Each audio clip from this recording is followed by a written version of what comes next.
The ANC Youth League has let the paste out of the tube, and there seems to be no way of putting it back.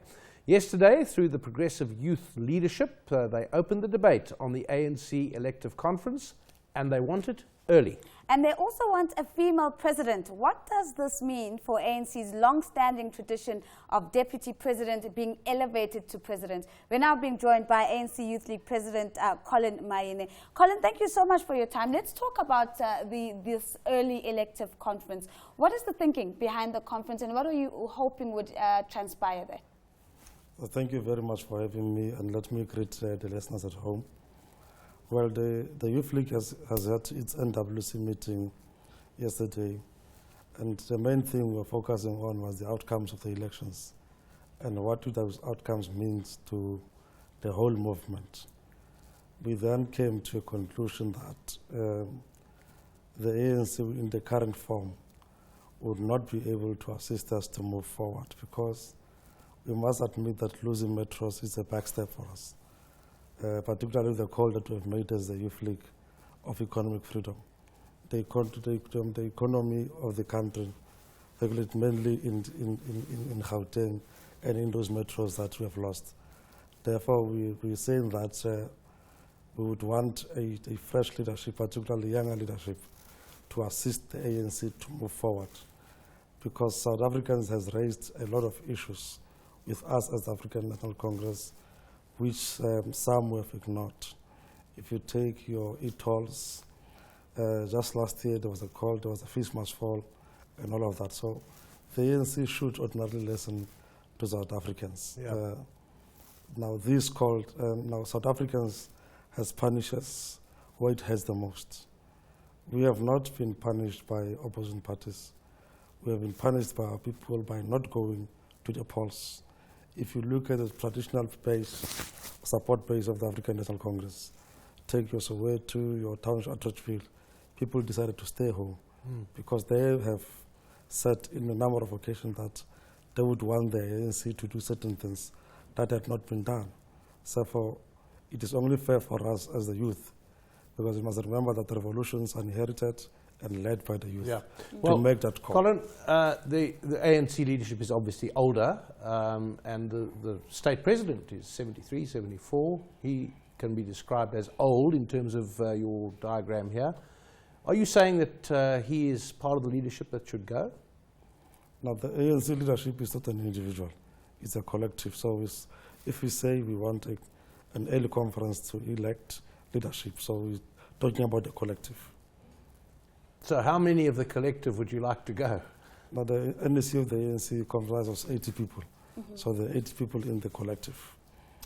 Let's talk about the support behind a female president. How has that been received within the ANC structures, that this is the position that the Youth League has taken? Let me just get clarity. Is it president of the Youth League or president of the country that you're talking about? We're talking about the president of the ANC, who would subsequently be president of the country if we win the polls in 2019.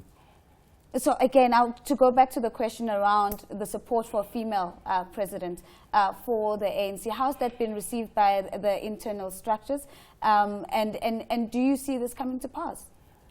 Well, the ANC has not opened a succession debate, but a point we are making is that we are in principle supporting the call made by the ANC Women's League that our democracy has matured. 22 years into democracy, they would like to see a woman president. So as a matter of principle, we're saying we're supporting that call by the Women's League.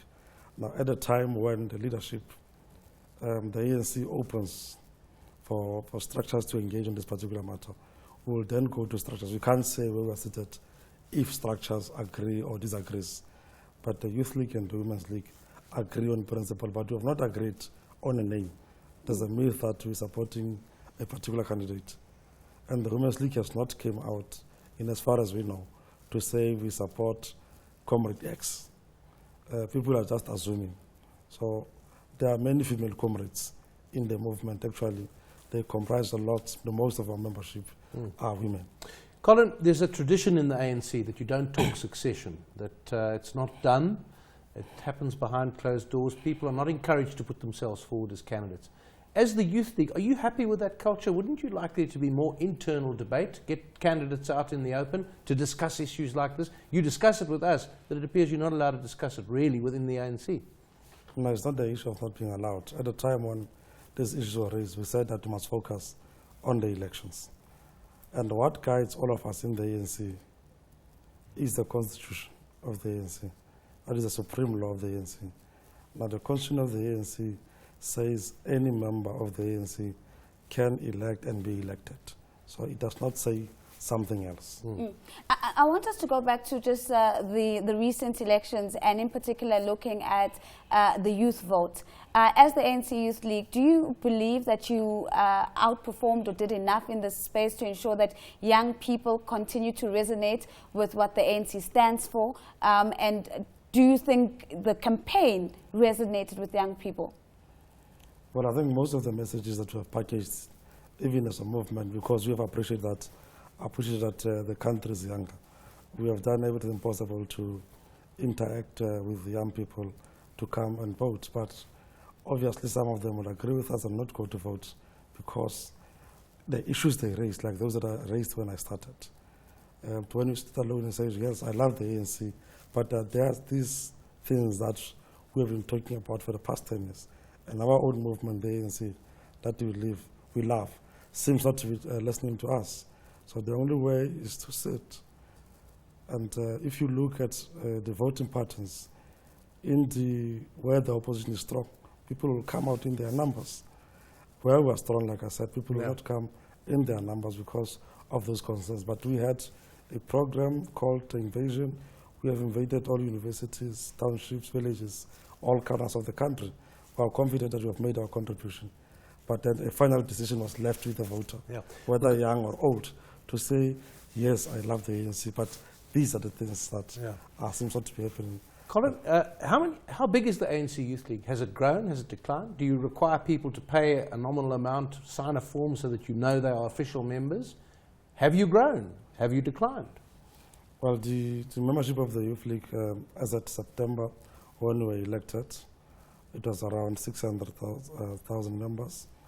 The General Secretary, the Secretary General of the Youth League will report in the coming NEC in 2 weeks in terms of the strength of our own organization. But an analysis that we've also made, and being frank, is that there are some weaknesses in branches of the Youth League, of the ANC, and of the movement in general. Because our branches must lead society where they live, so that they don't wait for a Collen Maine to come and intervene. So we need to rebuild, re-energize the movement. So it's a challenge that faces all of us. And do away with branches of congresses, which is a challenge. So, I mean, I don't doubt that the ANC and the ANC Youth League, and maybe even as a collective, has been doing a post-mortem of these particular results. Do you have a picture of how much of the EFF support might have been taken away from the ANC, especially when it comes to young people? Because it seemed as if the strength of the EFF vote was on the back of young people. And now, if they're attracting young people, where are they attracting them from?